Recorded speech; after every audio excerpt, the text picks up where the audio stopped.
चलो भाई अगला कॉन्सेप्ट है, लिखो, बहुत इंपॉर्टेंट कॉन्सेप्ट है। ठीक है, लिखिए आप, लिखिए फोर्स बिटवीन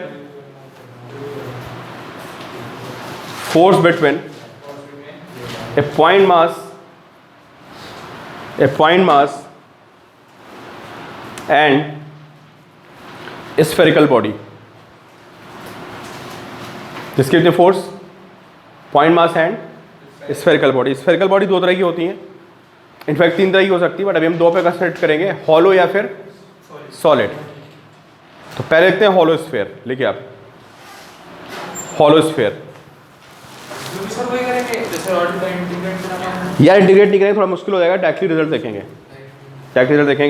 ठीक है, सबसे पहले बात करते हैं स्फेरिकल शेल की। देखो जहाँ से बनाया पूरा चैप्टर इस पे बेस्ड आगे फिर बहुत सारे क्वेश्चंस। ठीक है, इलेक्ट्रोस्टेट पे भी ये सब चीज़ें आएंगी दोबारा से।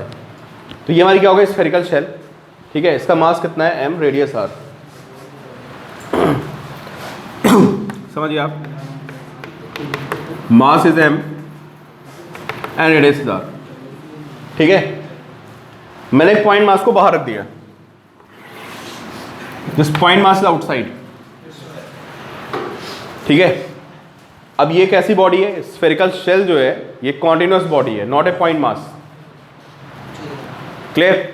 तो आपको पता है कि जो न्यूटन्स लॉ ऑफ ग्रेविटेशन होता है किसके लिए होता है, यार पॉइंट मास के लिए होता है। अब ये पॉइंट मास तो है नहीं, तो क्या करना पड़ेगा, मैं इसको पॉइंट मासेस में तोड़ना पड़ेगा। किसको, स्फेरिकल बॉडी को क्या करेंगे, पॉइंट मासेस में तोड़ेंगे।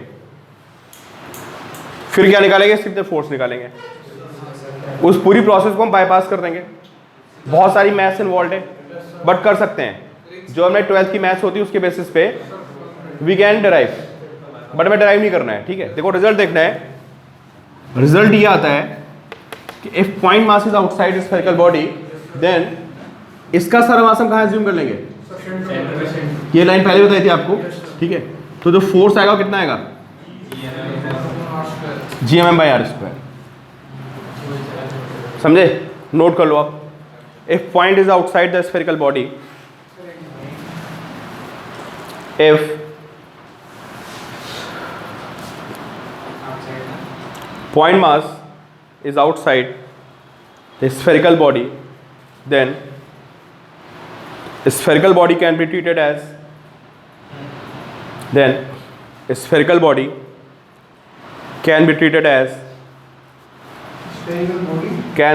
as a point mass। आगे बात समझ में? नहीं, अभी कहानी बदल जाएगी, सुनो तो सारी बातें। सेंटर से लेंगे, बिल्कुल। डिस्टेंस कहाँ से लेंगे, सेंटर से। हाँ, मैंने बोला ना, इसको पॉइंट मासेस बन के मैथ्स फैस लगा के इंटीग्रेट करके रिजल्ट आता है। मेडिकल में हमें ड्राइव नहीं करना है, इंजीनियरिंग वाले बच्चे इसको ड्राइव कर सकते हैं। इसको रिंग में ब्रेक कर करके ड्राइव हो जाता है, इतना बड़ा रिजल्ट नहीं है कोई। हाँ ठीक है, लिख लिया। अब लिखो, if mass is placed inside the spherical shell. थोड़ी कहानी बदल जाती है। If mass is placed inside the spherical shell, ये किसके लिए बात चल रही थी, ये इलेक्ट्रोस्टेट में बताया, थोड़ा ध्यान दो आप।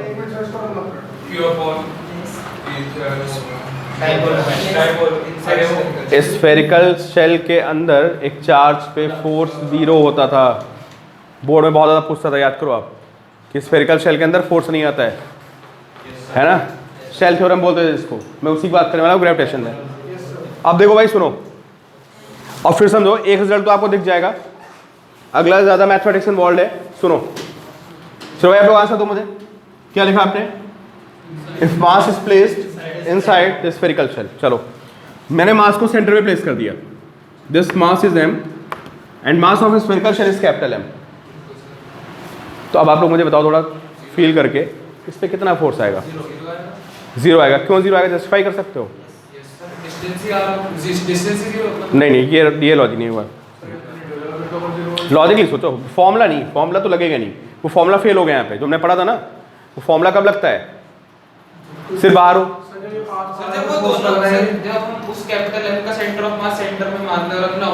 सेंटर ऑफ मास का कॉन्सेप्ट कब चलेगा बताओ? सिर्फ एक जगह चलेगा सेंटर ऑफ मास कॉन्सेप्ट। मैंने अभी आपको लाइन लिखवाई ना, क्या बोला मैंने?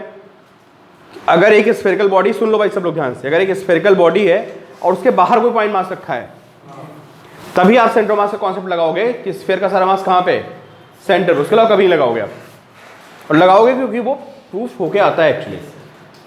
तो बताओ इस पर कितना फोर्स आएगा?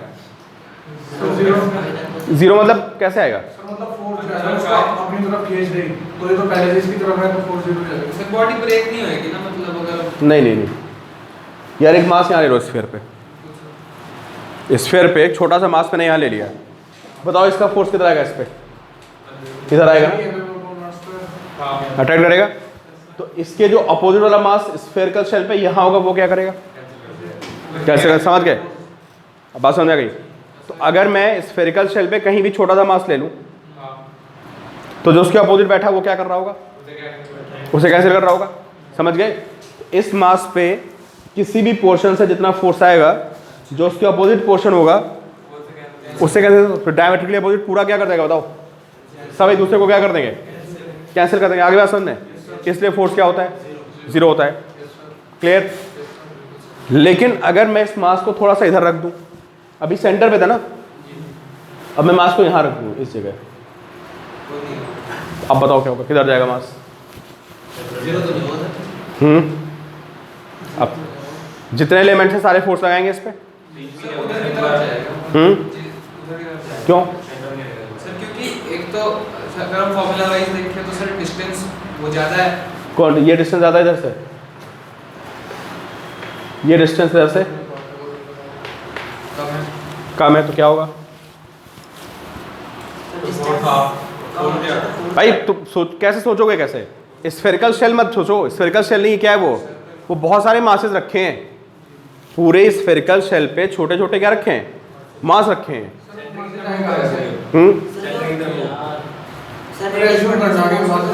हाँ, अगर हम फॉर्मूला वाइज देखें तो कैसे? क्योंकि सर इसका डिस्टेंस ज़्यादा होगा, उसकी फोर्स कम होगी, अगर वहाँ डिस्टेंस कम दिखा रहा है तो फिर ज़्यादा होगा चाहिए। मतलब इधर वाले मासेस का फोर्स ज़्यादा आएगा इस पे, क्योंकि इसके क्या है? पास है। देखो पास है ना, ये जो पूरे मासेस इनका फोर्स क्या होगा? ज़्यादा आएगा। और इन मासेस का फोर्स क्या होगा? लेकिन मास भी तो ज़्यादा है यार, वो भी बात समझो ना कि डिस्टेंस ज़्यादा है तो मास भी क्या है? ठीक है, फिर तुक्केबाजी नहीं कर सकते इसको। अगर इसको मैथमेटिकली सॉल्व करें, जो कि हमें नहीं करना है, तो हमको पता चलेगा कि रिजल्ट कितना आ रहा है? जीरो आ रहा है। अब मैं आपको थोड़ा सा हिंट दे सकता हूँ, उसका रीज़न क्या समझ गया ना? क्यों? इधर का मास कम है, डिस्टेंस भी कम है, ये मास क्या है? अरे मास ज़्यादा। मैंने स्फेरिकल शेल को यहाँ से दो पार्ट में डिवाइड कर दिया, बात समझो। एक पोर्शन मैंने ये वाला ले लिया और एक पोर्शन मैंने ये वाला ले लिया। ये मास क्या है? तो फोर्स ज़्यादा आना चाहिए, लेकिन क्या आगे नहीं समझे? डिस्टेंस तो ज़्यादा है यार, तो फोर्स कम हो जाएगा ना। ये मास क्या है? कम है, तो फोर्स को क्या होना पड़ेगा? कम होना पड़ेगा। समझ रहे हो आप? लेकिन डिस्टेंस क्या है? तो फोर्स बढ़ जाएगा, कुल मिला के बैलेंस हो जाएगा। अब उसको हम ऐसे बस हो जाएगा, उसको प्रूव कर मैथमेटिकली कर सकते हैं। तो आपको क्या समझ में आया बताओ? हाँ, लेकिन फोर्स इसमें कम है, बैलेंस हो जाएगी फोर्स। समझ में आया? सीधी सी बात ये है कि स्फेरिकल शेल के अंदर तुम मास कहीं भी रख लो, सेंटर में तुमको दिख रहा था बहुत आसानी से, बाकी यहाँ नहीं दिख रहा था। तो यहाँ में मैथमेटिकली इसको समझ सकते हो, थोड़ा हिट एंड ट्रायल मार के देख सकते हैं। समझ गया ना? तो क्या हो गया बताओ? ओवरऑल फोर्स जीरो हो गया। अब लिखो आप, इफ mass is placed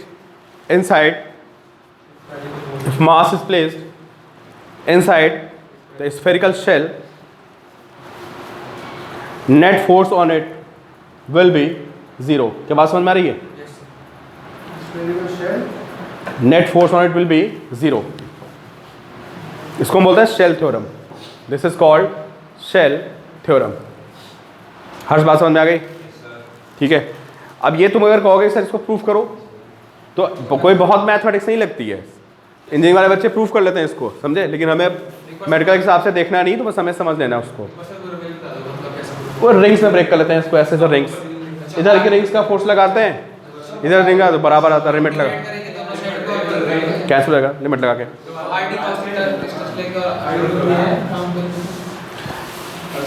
बात समझ आ गई? समझ गए? तो अगर शेल के अंदर, सुन लो भाई, अब देखो दोनों डिफरेंस समझो, गलती करने लगते हो। अगर शेल के बाहर कोई मास रखा है तो शेल का सारा मास कहाँ मानोगे? लेकिन अगर मास शेल के अंदर आ गया तो पूरी कहानी बदल गई। अब फॉर्मूला वो नहीं लगता, कौन सा? Gm/r²। फोर्स कितना हो गया? अब ये सब नहीं बोलोगे कि मास सेंटर पे ये यहाँ पे, सीधे फोर्स क्या हो गया? 0। आगे बात समझ में? तुम्हारी इस 0 अगर अंदर रखा तो ठीक है। तो ऐसे लिखा होता है बुक्स में, देखो F = Gmm/r²। किस केस में? अगर आपकी डिस्टेंस क्या है? अरे भाई अगर आपकी डिस्टेंस रेडियस से क्या है? ज्यादा है। पॉइंट मास कहाँ रखा हुआ है? स्फेरिकल शेल के बाहर रखा हुआ है। और अगर आपका पॉइंट मास स्फेरिकल शेल के अंदर रखा हुआ है तो 0 हो जाएगा। ये फाइनल हमने लर्न किया है स्फेरिकल शेल के बारे में कि ये फोर्स की कहानी होती है। सरफेस पे रखोगे तो इक्वल का साइन लगा हुआ है तो Gmm/r² आ जाएगा। ये फोर्स की वैल्यू लिखी यार, Gmm/r²। कब? जब बाहर रखा हो। और अंदर रखा है तो ये क्या लिखा है? R > R। मतलब मास को कहाँ रख दिया आपने? रेडियस के अंदर रख दिया, तो फोर्स कितना हो जाएगा? 0। ठीक है।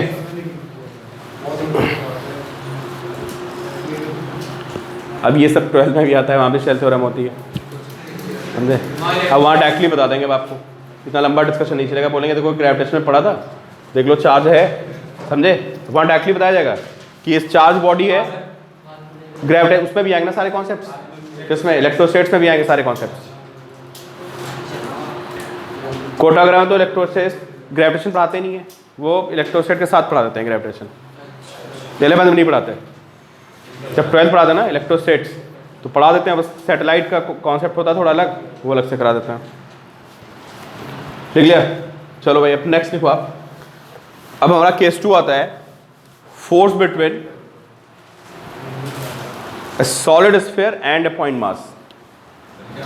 Force between a solid sphere and a point mass।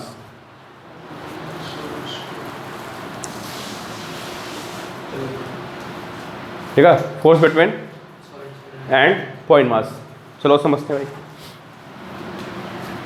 अब इसमें 2 बातें बनेगी। पहली बात क्या बनेगी? अगर मास कहाँ है?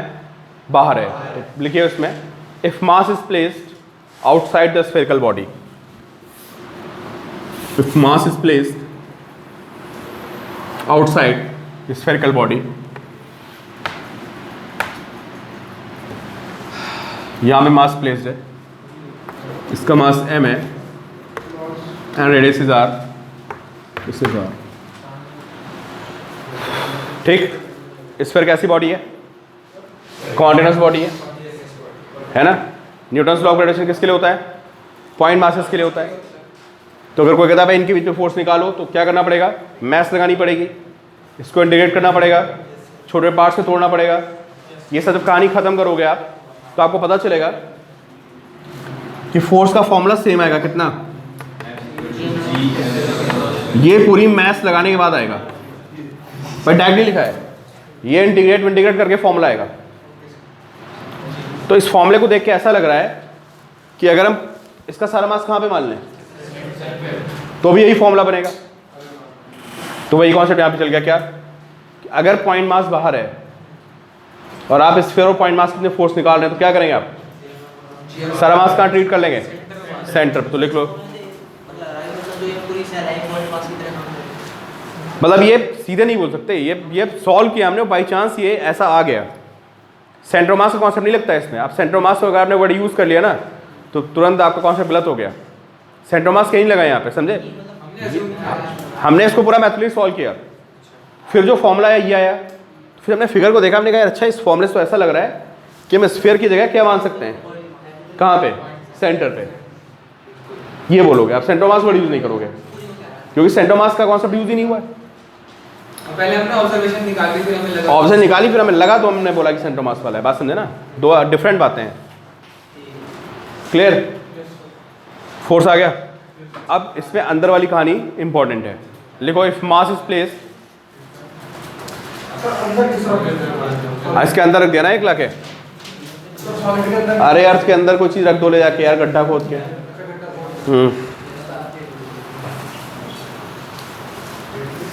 देखो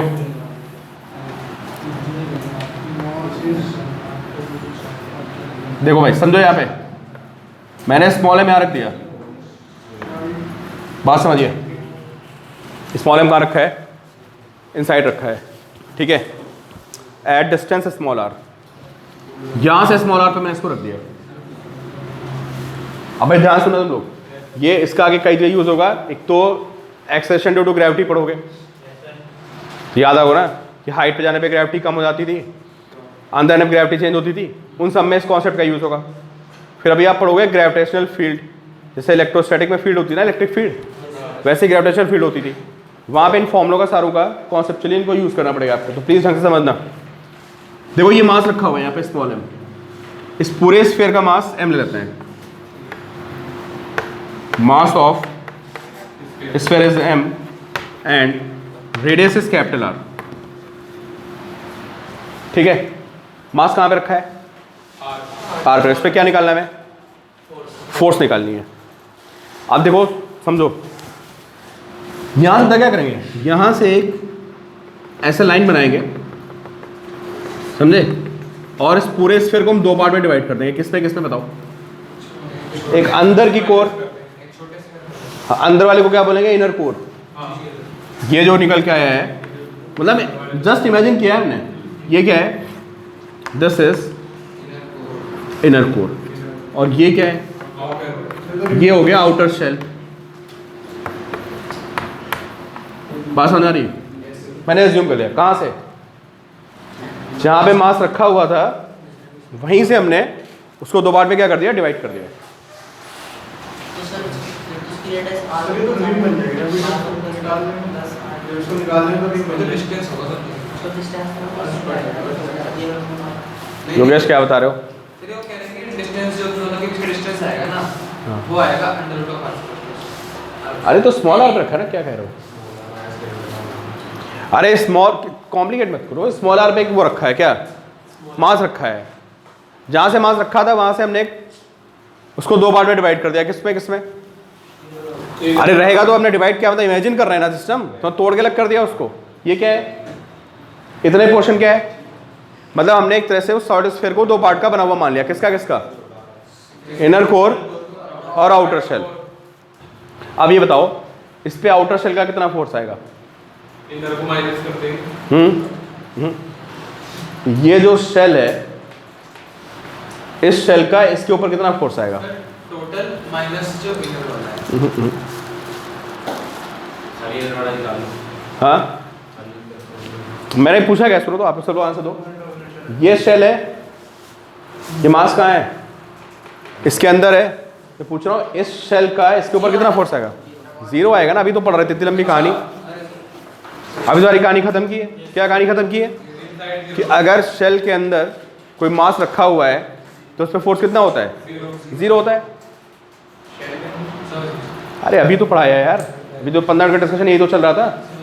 सर ये देखो तो और उस पेड़ था ना, तो ये भी तो वही हो गया यार, फॉलो ही तरह का तो हो गया।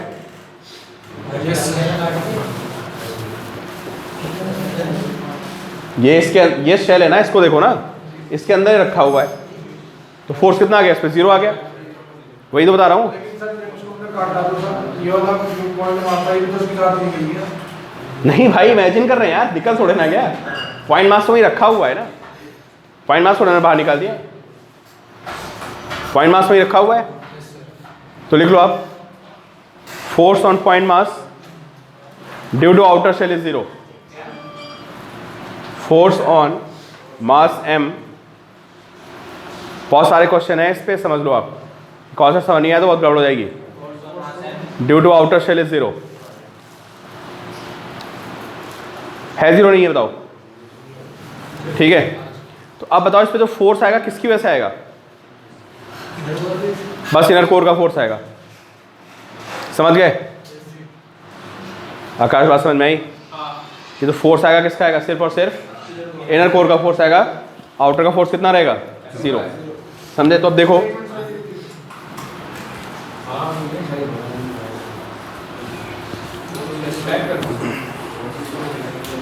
फिर लास्ट टॉपिक है, फिर क्लास ओवर कर रहे हैं, बस 5 मिनट में खत्म हो रहा है, ठीक है? नोट कर लिया? अब देखो भाई, तो एक काम करते हैं, सबको मिटा देते हैं, क्या बनाते हैं? सिर्फ इनर कोर बना देते हैं। अरे भाई फोर्स किसका आएगा? इनर कोर का ही तो आएगा, आउटर का तो नहीं आने का ना। तो सीधी सी बात ये है कि ये रही हमारी इनर कोर, जिसकी रेडियस कितनी है बताओ? स्मॉल है। और यहाँ भी क्या रखा हुआ है? यहाँ पे मास रखा हुआ है स्मॉल है, समझ गए? और आउटर शेल को हम बनाते ही नहीं, क्यों नहीं बनाते? उसकी फोर्स ही नहीं आ रही है, ठीक है? तो अब मुझे अब बताओ ये पॉइंट कहाँ पे है?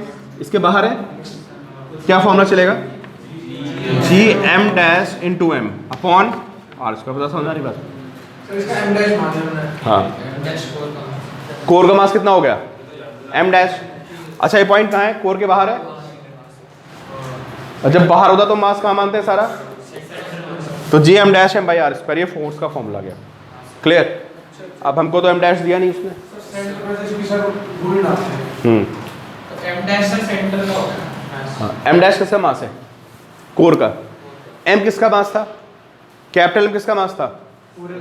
पूरे स्फीयर का था। तो अब मुझे बताओ, पूरे स्फीयर का मास था कैपिटल एम, जिसकी रेडियस कितनी थी?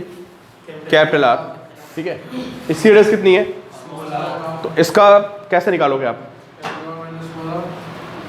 इसका मास कैसे निकलेगा बताओ? डेंसिटी से निकालोगे ना यार। जब किसी सॉलिड बॉडी से किसी पोर्शन को कट करते हो तो कौन सा यूज करते हो? डेंसिटी का। देखो आप बताओ ये क्या लिखा हो? देखो ये बताओ क्या लिखा है? एम बाय, ये क्या लिखा है? मास पर यूनिट वॉल्यूम या डेंसिटी, ठीक है? इसका वॉल्यूम कितना है? तो अगर तुम मास पर यूनिट वॉल्यूम को इसके वॉल्यूम से मल्टीप्लाई कर दोगे तो क्या मिलेगा बताओ? मास आ जाएगा एम डैश। तो एम डैश की वैल्यू कितनी आ गई बताओ? लिखो पहले, क्या समझ आता हो? सर आपने दोबारा काम ले लिया, 4 और 3 पाया आपके। अरे भाई मास किस में डिस्ट्रीब्यूटेड है? वॉल्यूम में डिस्ट्रीब्यूटेड है। तो पहले मैंने मास क्या निकाला? Point volume. पूरे का मास पूरे का वॉल्यूम डिवाइड मार दिया। ये क्या आ गया? ये पर यूनिट वॉल्यूम आ गया। अभी इसका वॉल्यूम हमें पता है कितना वॉल्यूम है? 4/3 पायर क्यूब। तो उसको हमने 4/3 पायर क्यूब से मल्टीप्लाई कर दिया। तो कोर का मास आ गया एम डैश। उस एम डैश की यहाँ वैल्यू पुट कर लो और फॉर्मूला भूलना नहीं है आपको। बहुत मेहनत से फॉर्मूला आया है, भूल मत जाना। अगली बार पूछना तो याद रखना बिल्कुल। एम डैश की वैल्यू यहाँ पुट करो और देखो क्या आकाश बताओ क्या फॉर्मूला बन रहा है? सेम ही कहाँ से आ रहा है यार?